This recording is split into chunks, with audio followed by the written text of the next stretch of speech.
Now there's something odd going on with this bluegrass right now. It's actually darker than the ryegrass. And I'm not talking about the putting green, I'm talking about the longer cut stuff. I've been cutting this at like 3 inches lately. I just haven't had time to keep up with the real mowing on it. So kind of letting it go for the summer. And then in a few weeks when we start getting cooler temperatures, I'm gonna start cutting this lower. But I'm trying to figure out why this is greener than the ryegrass, because historically, it really hasn't been greener. It's usually a shade lighter than the ryegrass, but for some reason, this is about a half a shade darker. And the only thing I can think of is that I've been doing a little bit different fertilization program on here. I've been using Moorganite instead of Milorganite.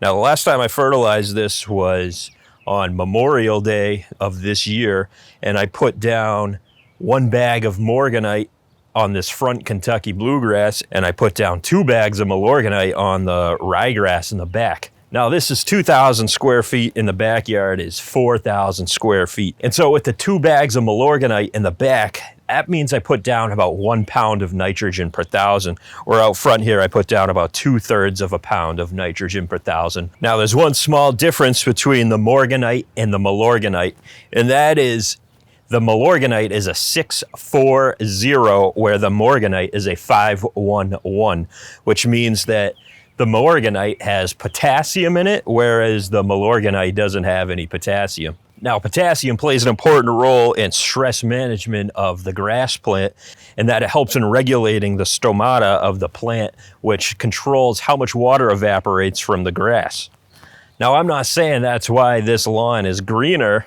I have no idea why it's actually greener right now, but I'm gonna continue with the Moorganite. I'm gonna put a bag of that on the front yard and then 2 bags in the back. So we're gonna see how that works out, and we'll see what kind of results we get with that. Now, one thing I do wanna say is that this stuff stinks. I know Milorganite has that Milorganite smell, and that stuff stinks, but this is probably twice as smelly as Milorganite. Has a really deep, earthy cow smell. So just be aware that when you put this down, your entire neighborhood is gonna smell your lawn. Another thing that I have an issue with the Moorganite is how big the prills are. They're giant size.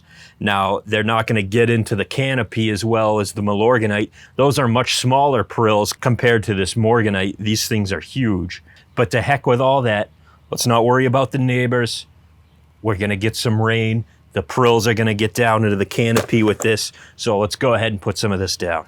So I just got that Moorganite down, and it smells like an absolute cow pasture back here.